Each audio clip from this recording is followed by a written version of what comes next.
Today we're going to be talking about handheld dynamometry. This is a handheld dynamometer, actually a microFET by Hoggan Health Industries. And to begin with, we need to make certain you understand that a handheld dynamometer, like this, is not the same as a hand grip dynamometer. The handheld dynamometer is held in the hand of the examiner and applied against the individual being tested, whereas a hand grip dynamometer is held in the hand of the person being tested to determine how strong their grip is. But anyway, we're going to be using this to measure a number of muscles of the upper and lower limbs. There's some things in common with all those measurements. That is, they'll essentially be measured gravity eliminated. And as well, with the exception of two specific actions, all of them will be measured with the individual tested in a supine position. First, we're going to measure shoulder flexion. That's done with the shoulder at 90 degrees, the arm vertical. I'm going to place the device just proximal to the elbow. And as I will with all of these, I'm going to ask her to take a second or two to come to a maximum effort and then continue to push into the device as hard as she can until I say stop. Okay, here's what I want you to do. When I say go, a second or two, then as hard as you can. 3, 2, 1, go ahead. That's it. Harder, harder, harder, harder, harder, and relax.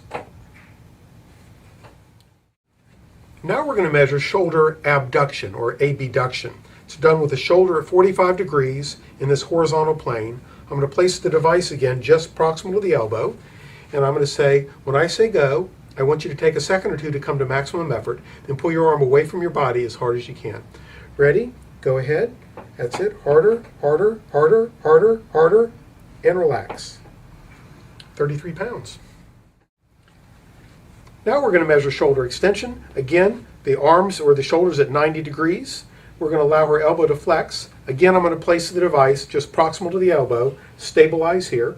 And when I say go, take a second or two to come to your maximum effort, then drive your arm down as hard as you can. Okay, ready? Go ahead, go. Harder, harder, harder, harder, harder, harder, harder, and relax. Good job. About 48 pounds. Now we're going to measure shoulder external rotation.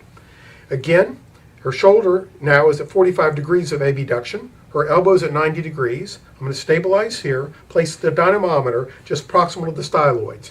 I'm going to say go and then take a second or two to your maximum effort. Okay, ready? Go ahead. Harder, harder, harder, harder, harder, harder, harder, and relax.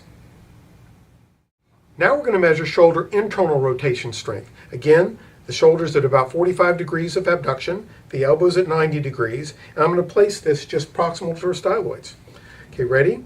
3, 2, 1, go ahead, roll it in, harder, harder, harder, harder, harder, and relax. 28 pounds. Now we're going to measure elbow flexion.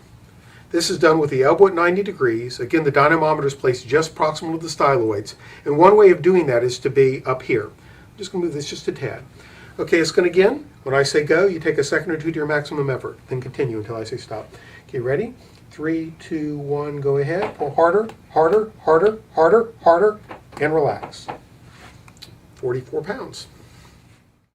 Now we're going to measure elbow extension. Again, arm slightly away from the body, elbow at 90 degrees, placing the device just proximal to the styloids. Okay, when I say go again, you're going to take a second or two to your best effort, then continue until I say stop. Okay. Ready? Go ahead, straighten it out. Harder, harder, harder, harder, harder, harder, harder, and relax. Okay, 23 pounds. Okay, now we're going to measure wrist extension.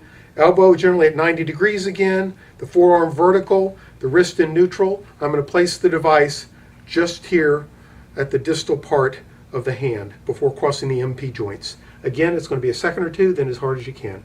Ready? 3, 2, 1, go ahead. Harder, harder, harder, harder, harder, harder, harder, and relax. 19 pounds. Now we're going to measure hip flexion. This is done with the thigh basically in a vertical position, the hip at 90 degrees. I'm going to stabilize across the pelvis, place the device here. Again, take a second or two to come to maximum effort, and then as hard as you can. Okay, ready? Go ahead. Pull up, harder, harder, harder, harder, harder, harder, harder, and relax. And we've got about 24 pounds. Now we're going to measure hip abduction. In other words, how forcefully she can pull her leg out to the side. For that, she's in basically anatomical position here at the hips. I'm going to support her leg down here just off the table.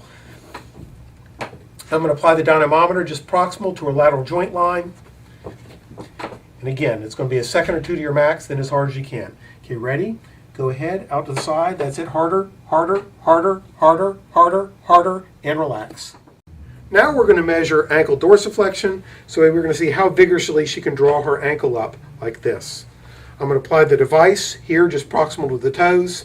I'm going to stabilize by leaning over like this. Again, she's going to take a second or two to come to maximum effort. Okay, ready? Go ahead, pull it up. That's it. Harder, harder, harder, harder, harder, harder, harder, and relax. 53 pounds. Very good. Now we're going to measure knee extension. Very often when this is being done, there would need to be an additional individual here to help hold the person being tested down. But what we're going to do, in this case, leave the leg hanging freely, so it's at about 90 degrees. I'm going to take the dynamometer and place it just proximal to her lateral and medial malleolus here, or malleoli. I'm going to hold on to the table because if the person is strong, I need to be stabilized so I don't get pushed away. So I'm going to come in here like this, place the device, and the instructions are going to be the same. When I say go, I want you to take a second or two to come to your maximum knee extension effort and continue with that until I say stop. Okay, ready? Go ahead, push it out. That's it. And relax. Good. Now we're going to measure knee flexion. Again, same position with the body. The dynamometer again will be placed just proximal to the malleoli, but in this case she's going to bend in her knee backwards. And I'm going to ask her to take a second or two, as before, to come to that effort, then continue until I say stop. Okay, go ahead, pull it back. That's it, harder, harder, harder, and relax. Okay. Now we're using the handheld dynamometer in a specific way. This is called belt-resisted testing. The point here is that the quadriceps are so strong that sometimes the person who's holding the dynamometer has insufficient strength to hold against the effort of the person being tested. But first, notice the straps that are used for stabilization. She's on some cushions in the chair, but the straps are holding her down to it so we can get an accurate full measurement. Then I come down and reset, just proximal to the malleoli again. The instructions are as they've been before. When I say go, I want you to take a second or two to come to a maximum effort. Then continue to straighten your knee as hard as you can until I say stop. Okay, go ahead. That's it. Harder, harder, harder, harder, harder, harder, harder, and relax. 134.2 pounds. We've used the handheld dynamometer to measure the strength of 13 different muscle actions, some upper, some lower limb. In every case, the dynamometer was held in the hand of the examiner. However, in one case, with the belt-resisted method, the belt was being used to absorb a lot of the load being generated by the person being tested, simply because the forces can be so high. All the measurements were obtained, gravity eliminated. For many of these measurements, there are normative values available to which the individual can be compared. There are other actions that might be tested that we did not go over, and one can use their own ingenuity to do those things. Again, trying probably to maintain gravity eliminated positions and to stabilize effectively with the limb not holding the dynamometer.